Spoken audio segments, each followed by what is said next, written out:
والمحصنات من النساء إلا ما ملكت أيمانكم كتاب الله عليكم وأحل لكم ما وراء ذلكم أن تبتغوا بأموالكم محصنين غير مسافحين، فما استمتعتم به منهن فآتوهن أجورهن فريضة، ولا جناح عليكم فيما تراضيتم به من بعد الفريضة، إن الله كان عليما حكيما. ومن لم يستطع منكم طولا أن ينكح المحصنات المؤمنات فمما ملكت أيمانكم من فتياتكم المؤمنات، والله أعلم بإيمانكم بعضكم من بعض، فانكحوهن بإذن أهلهن وآتوهن أجورهن بالمعروف محصنات غير مسافحات ولا متخذات أخدان، فإذا أحصن فإن أتين بفاحشة فعليهن نصف ما على المحصنات من العذاب، ذلك لمن خشي العنة منكم، وأن تصبروا خير لكم، والله غفور رحيم. يريد الله ليبين لكم ويهديكم سنن الذين من قبلكم ويتوب عليكم، والله عليم حكيم. والله يريد أن يتوب عليكم ويريد الذين يتبعون الشهوات أن تميلوا ميلا عظيما. يريد الله أن يخفف عنكم وخلق الإنسان ضعيفا. يا أيها الذين آمنوا لا تأكلوا أموالكم بينكم بالباطل إلا أن تكون تجارة عن تراض منكم، ولا تقتلوا أنفسكم إن الله كان بكم رحيما.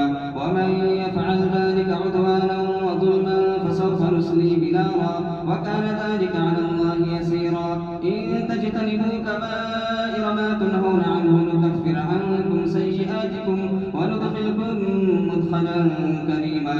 ولا تتمنوا ما فضل الله به بعضكم على بعض، للرجال نصيب مما اكتسبوا وللنساء نصيب مما اكتسبن، واسألوا الله من فضله إن الله كان بكل شيء عليما.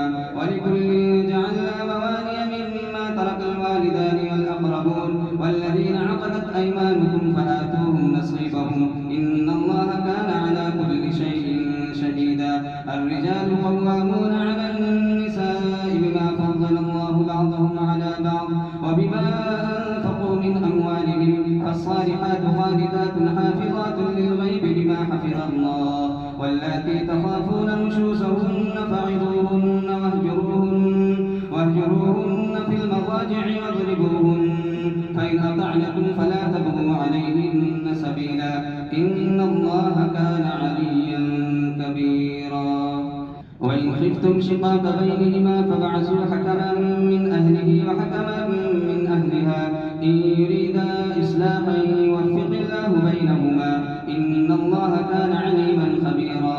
واعبدوا الله ولا تشركوا به شيئا وبالوالدين إحسانا وبذي القربى واليتامى والمساكين والجار ذي القربى والجار الجنب والصاحب بالجنب وابن السبيل وما ملكت أيمانكم إن الله لا يحب من كان مختالا فخورا. الذين يبخلون ويأمرون الناس بالبخل ويكتمون ما آتاهم الله من فضله وأعتدنا للكافرين عذابا مهينا. والذين ينفقون أموالهم رئاء الناس ولا يؤمنون بالله ولا باليوم الآخر ومن يكن الشيطان له قرينا فساء قرينا. وماذا عليهم لو آمنوا بالله واليوم الآخر وأنفقوا مما رزقهم الله وكان الله بهم عليما. إن الله لا يظلم مثقال ذرة وإن تك حسنة يضاعفها ويؤت من لدنه أجرا عظيما. فكيف إذا جئنا من كل أمة بشهيد وجئنا بك شهيدا على هؤلاء ونزلنا عليك الكتاب تبيانا لكل شيء وهدى ورحمة يومئذ يود الذين كفروا إن الله لا يظلم مثقال ذرة وإن تك حسنة يضاعفها ويؤت من لدنه أجرا عظيما. فكيف إذا جئنا من كل أمة بشهيد وجئنا بك شهيدا على هؤلاء شهيدا يومئذ يود الذين كفروا وعصوا الرسول لو تسوى بهم الأرض ولا يكتمون الله حديثا. يا أيها الذين آمنوا لا تقربوا الصلاة وأنتم سكارى حتى تعلموا ما تقولون ولا جنبا إلا عابري سبيل حتى تغتسلوا وإن كنتم مرضى أو على سفر أو جاء أحد منكم من الغائط أو لامستم النساء فلم تجدوا ماء فتيمموا صعيدا طيبا فامسحوا بوجوهكم وأيديكم إن الله كان عفوا غفورا. ألم تر إلى الذين أوتوا نصيبا من الكتاب يشترون الضلالة ويريدون أن تضلوا السبيل والله أعلم بأعدائكم وكفى بالله وليا وكفى بالله نصيرا. من الذين هادوا يحرفون الكلم عن مواضعه ويقولون سمعنا وعصينا واسمع غير مسمع وراعنا ليا بألسنتهم وطعنا في الدين ولو أنهم قالوا سمعنا وأطعنا واسمع غير مسمع وراعنا ليا بألسنتهم وطعنا في الدين واسمع وانظرنا لكان خيرا لهم وأقوم ولكن لعنهم الله بكفرهم فلا يؤمنون إلا قليلا. يا أيها الذين أوتوا الكتاب آمنوا بما نزلنا مصدقا لما معكم من قبل أن نطمس وجوها فنردها على أدبارها أو نلعنهم كما لعنا أصحاب السبت وكان أمر الله مفعولا. إن الله لا يغفر أن يشرك به ويغفر ما دون ذلك لمن يشاء ومن يشرك بالله فقد افترى إثما عظيما. ألم تر إلى الذين يزكون أنفسهم بل الله يزكي من يشاء ولا يظلمون فتيلا. انظر كيف يفترون على الله الكذب وكفى به إثما مبينا. ألم تر إلى الذين أوتوا نصيبا من الكتاب يؤمنون بالجبت والطاغوت ويقولون للذين كفروا هؤلاء أهدى من الذين آمنوا سبيلا. أولئك الذين لعنهم الله ومن يلعن الله فلن تجد له نصيرا. أم لهم نصيب من الملك فإذا لا يؤتون الناس نقيرا.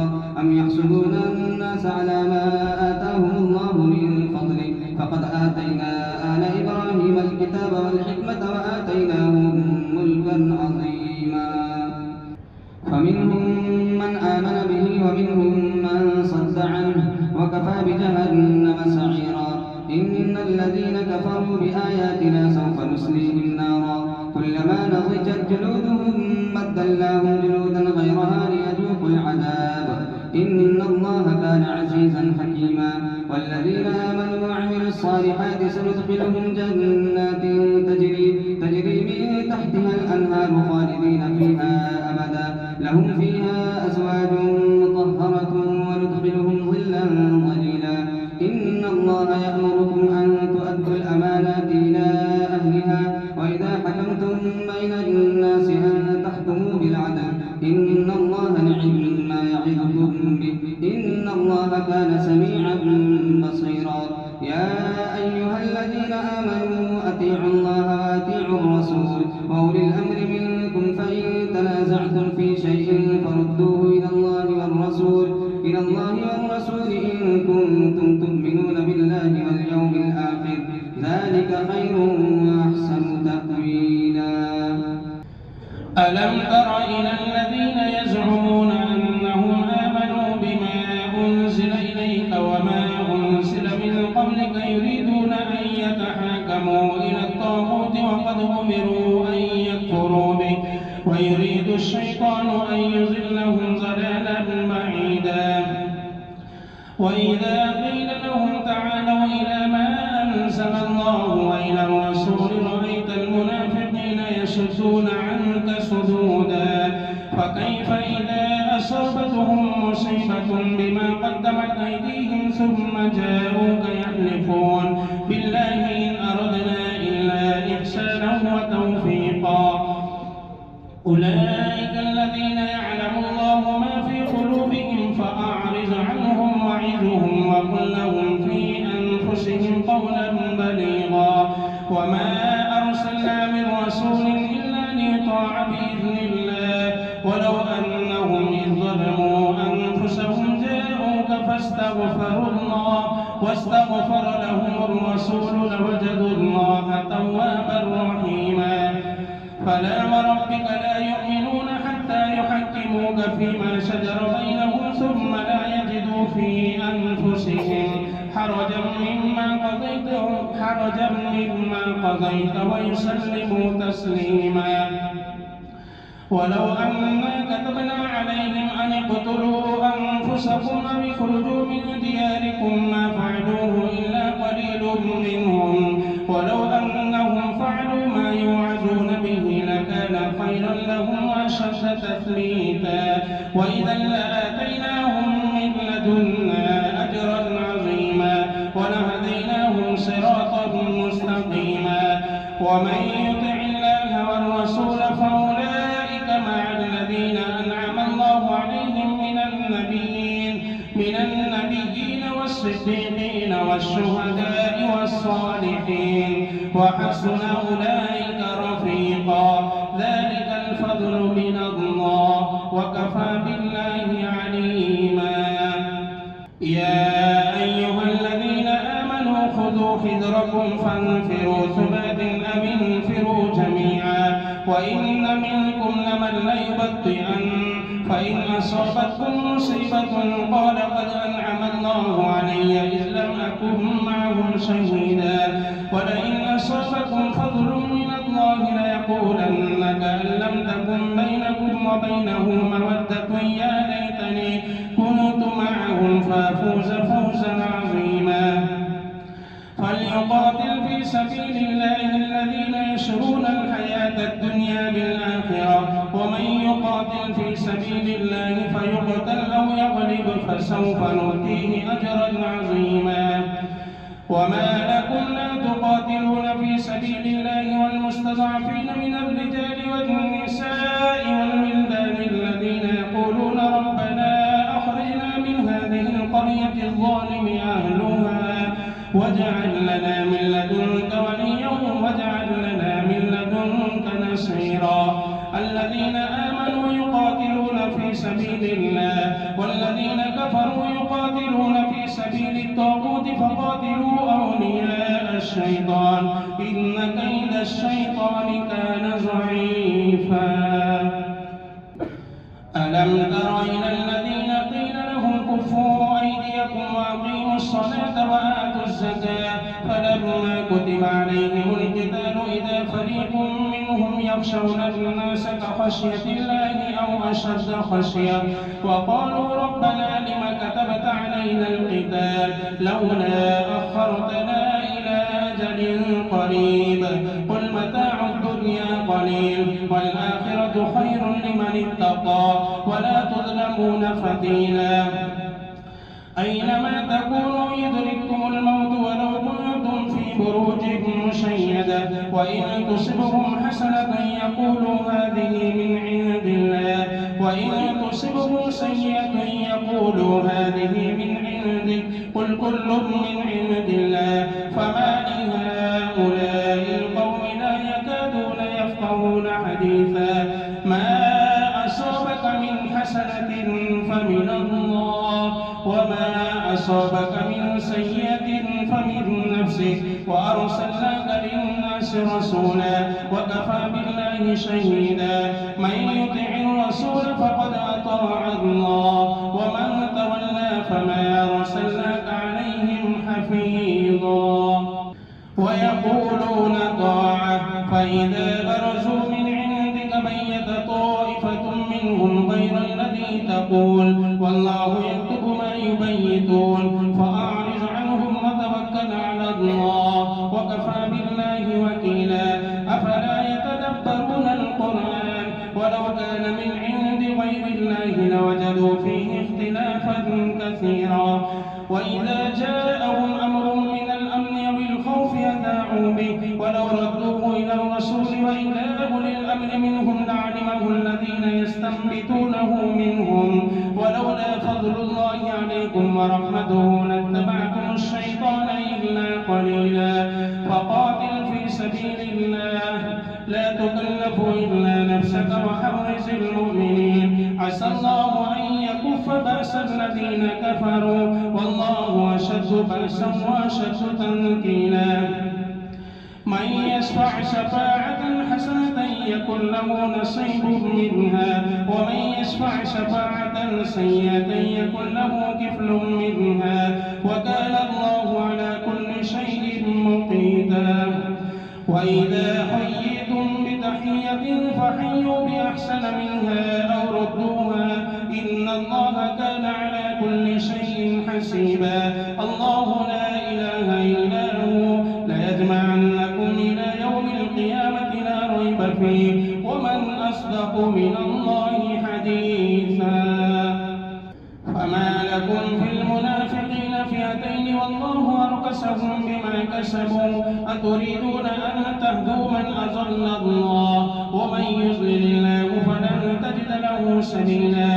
ودوا لو تكفرون كما كفروا فتكونون سواء فلا تتخذوا منهم أولياء حتى يهاجروا في سبيل الله فإن تولوا فخذوهم واقتلوهم حيث وجدتموهم ولا تتخذوا منهم وليا ولا نصيرا إلا الذين يصلون إلى قوم بينكم وبينهم ميثاق أو جاءوكم حسرت صدورهم أن يقاتلوكم أو يقاتلوا قومهم ولو شاء الله لسلطهم عليكم فلقاتلوكم فإن اعتزلوكم فلم يقاتلوكم وألقوا إليكم السلم فما جعل الله لكم عليهم سبيلا. ستجدون آخرين يريدون أن يأمنوكم ويأمنوا قومهم كلما ردوا إلى الفتنة أركسوا فيها فإن لم يعتزلوكم ويلقوا إليكم السلم ويكفوا أيديهم فخذوهم واقتلوهم حيث ثقفتموهم وأولئكم جعلنا لكم عليهم سلطانا مبينا. وما كان لمؤمن أن يقتل مؤمنا إلا خطأ ومن قتل مؤمنا خطأ فتحرير رقبة مؤمنة ودية مسلمة إلى أهله إلا أن يصدقوا فإن كان من قوم عدو لكم وهو مؤمن فتحرير رقبة مؤمنة وإن كان من قوم بينكم وبينهم ميثاق فدية مسلمة إلى أهله وتحرير رقبة مؤمنة. فمن لم يجد فصيام شهرين متتابعين توبة من الله وكان الله عليما حكيما. ومن يقتل مؤمنا متعمدا فجزاؤه جهنم خالدا فيها وغضب الله عليه ولعنه وأعد له عذابا عظيما.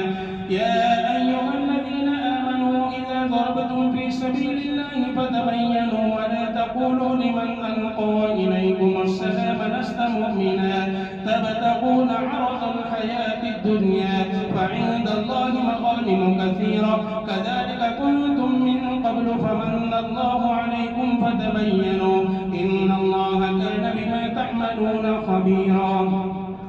لا يستوي القاعدون من المؤمنين غير أولي الضرر والمجاهدون في سبيل الله بأموالهم وأنفسهم فضل الله المجاهدين بأموالهم وأنفسهم على القاعدين درجة وكلا وعد الله الحسنى وفضل الله المجاهدين على القاعدين أجرا عظيما درجات منه ومغفرة ورحمة وكان الله غفورا رحيما.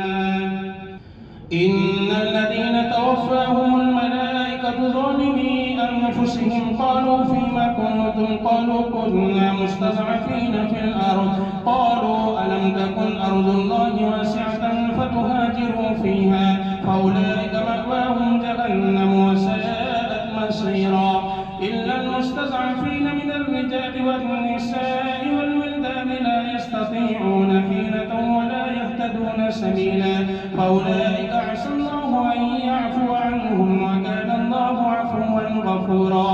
ومن يهاجر في سبيل الله يجد في الأرض مراغما كثيرا وسعة ومن يخرج من بيته مهاجرا إلى الله ورسوله ثم يدركه الموت فقد وقع أجره على الله وكان الله غفورا رحيما.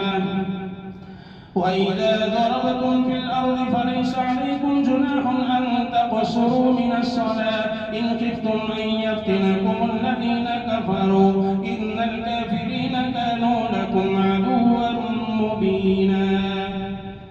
وإذا كنت فيهم فأقمت لهم الصلاة فلتقم طائفة منهم معك وليأخذوا أسلحتهم فإذا سجدوا فليكونوا من ورائكم ولتأت طائفة أخرى لم يصلوا فليصلوا معك وليأخذوا حذرهم وأسلحتهم ود الذين كفروا لو تغفلون عن أسلحتكم وأمتعتكم فيميلون عليكم ميلة واحدة ولا جناح عليكم إن كان بكم أذى من مطر أو كنتم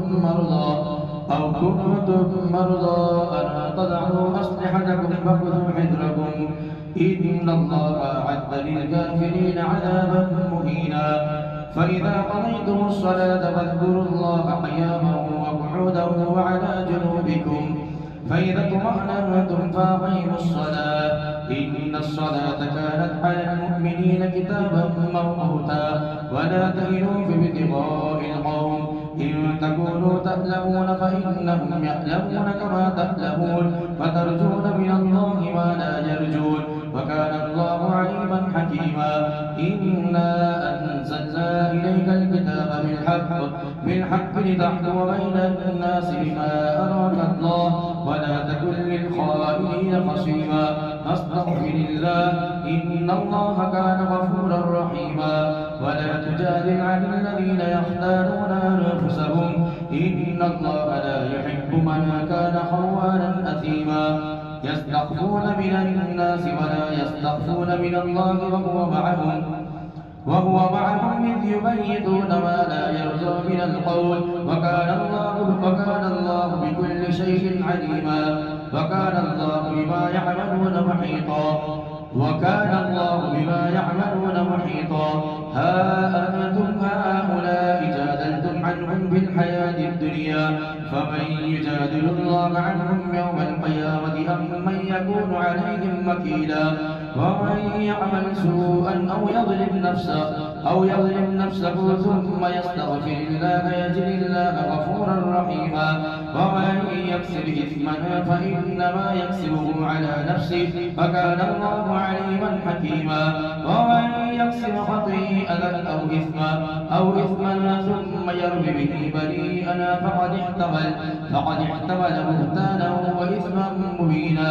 ولولا فضل الله عليك ورحمته لهمت طائفة منهم أن يضلوا وما يضلون إلا أنفسهم وما يضرونك من شيء. وأنزل الله عليك الكتاب والحكمة وعلمك ما لم تكن تعلم وكان فضل الله عليك عظيما. لا خير في كثير من نجواهم إلا من أمر بصدقة أو معروف أو إصلاح بين الناس ومن يفعل ذلك ابتغاء مرضات الله فسوف نؤتيه أجرا عظيما. ومن يشاقق الرسول من بعد ما تبين له الهدى ويتبع غير سبيل المؤمنين نوله ما تولى ونصله جهنم وساءت مصيرا. إن الله لا يغفر أن يشرك به ويغفر ما دون ذلك لمن يشاء ومن يشرك بالله فقد ضل ضلالا بعيدا. إن يدعون من دونه إلا إناثا وإن يدعون إلا شيطانا مريدا لعنه الله وقال لأتخذن من عبادك نصيبا مفروضا.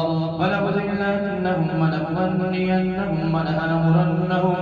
ولآمرنهم فليبتكن آذان الأنعام ولآمرنهم فليغيرن خلق الله. ومن يتخذ الشيطان وليا من دون الله فقد خسر خسرانا مبينا. يعدهم ويمنيهم وما يعدهم الشيطان إلا غرورا. أولئك مأواهم جهنم ولا يجدون عنها محيصا. والذين آمنوا وعملوا الصالحات سندخلهم جنات تجري من تحتها الأنهار خالدين فيها أبدا وعد الله حقا ومن أصدق من الله قيلا ليس بأمانيكم ولا أماني أهل الكتاب من يعمل سوءا يجز به ولا يجد له من دون الله وليا ولا نصيرا ومن يعمل من الصالحات من ذكر أو أنثى وهو مؤمن فلنحيينه حياة طيبة من عمل صالحا من ذكر أو أنثى وهو مؤمن فلنحيينه من عمل صالحا من ذكر أو أنثى وهو مؤمن فأولئك يدخلون الجنة ولا يظلمون نقيرا ومن أحسن دينا ممن أسلم وجهه لله وهو محسن واتبع ملة إبراهيم حنيفا واتخذ الله إبراهيم خليلا ولله ما في السماوات وما في الأرض وكان الله بكل شيء عليما ويستفتونك في النساء قل الله يفتيكم فيهن وما يتلى عليكم في الكتاب في يتامى النساء اللاتي لا تؤتونهن ما كتب لهن وترغبون أن تنكحوهن والمستضعفين من البلدان وأن تقوموا لليتامى بالقسط وما تفعلوا من خير فإن الله كان به عليما وإن امرأة خافت من بعدها نشوزا أو إعراضا فلا جناح عليهما أن يصلحا بينهما صلحا والصلح خير وأحضرت الأنفس الشح وإن تحسنوا وتتقوا فإن الله كان بما تعملون خبيرا ولا تستطيعوا أن تعدلوا بين النساء ولو حرصتم فلا تميلوا كل الميل فتذروها كالمعلقة وإن تصلحوا وتتقوا فإن الله كان غفورا رحيما وإن يتفرقا يغن الله كلا من سعته وكان الله واسعا حكيما ولله ما في السماوات وما في الأرض ولقد وصينا الذين أوتوا الكتاب من قبلكم وإياكم أن اتقوا الله وإن تكفروا فإن لله ما في السماوات وما في الأرض وكان الله وليا حميدا ولله ما في السماوات وما في الأرض وكفى بالله وكيلا إن يشأ يذهبكم أيها الناس ويأت بآخرين وكان الله على ذلك قديرا من كان يريد ثواب الدنيا فعند الله ثواب الدنيا والآخرة وكان الله سميعا بصيرا يا أيها الذين آمنوا كونوا قوامين بالقسط شهداء لله ولو على أنفسكم أو الوالدين والأقربين إن يكن غنيا أو فقيرا فالله أولى بهما فلا تتبعوا الهوى أن تعدلوا وإن تلهوا أو تعرضوا فإن الله كان بما تعملون خبيرا يا أيها الذين آمنوا بالله ورسوله والكتاب الذي نزل على رسوله والكتاب الذي أنزل من قبل ومن يكفر بالله وملائكته وكتبه ورسله واليوم الآخر فقد ضل ضلالا بعيدا إن الذين آمنوا ثم كفروا ثم آمنوا ثم كفروا ثم ازدادوا كفرا لم يكن الله ليغفر لهم ولا ليهديهم سبيلا بشر المنافقين بأن لهم عذابا أليما الذين يتخذون الكافرين أولياء من دون المؤمنين أيبتغون عندهم العزة فإن العزة لله جميعا وقد نزل عليكم في الكتاب أن إذا سمعتم آيات الله يكفر بها ويستهزأ بها فلا تقعدوا معهم حتى يخوضوا في حديث غيره إنكم إذا مثلهم إن الله جامع المنافقين والكافرين في جهنم جميعا الذين يتربصون بكم فإن كان لكم فتح من الله قالوا ألم نكن معكم وإن كان للكافرين نصيب قالوا ألم نستحبذ عليكم ونمنعكم من المؤمنين فالله يحكم بينكم يوم القيامة ولن يجعل الله للكافرين على المؤمنين سبيلا إن المنافقين يخادعون الله وهو خادعهم وإذا قاموا إلى الصلاة قاموا كسالى يراءون الناس ولا يذكرون الله إلا قليلا مذبذبين بين ذلك لا إله هؤلاء ولا إله هؤلاء ومن يضلل الله فلن تجد له سبيلا يا أيها الذين آمنوا لا تتخذوا الكافرين أولياء من دون المؤمنين أتريدون أن تجعلوا لله عليكم سلطانا مبينا إن المنافقين في الدرك الأسفل من النار ولن تجد لهم نصيرا إلا الذين تابوا وأصلحوا واعتصموا بالله وأخلصوا دينهم لله فأولئك مع المؤمنين وسوف يؤتي الله المؤمنين أجرا عظيما ما يفعل الله بعذابكم إن شكرتم وآمنتم وكان الله شاكرا عليما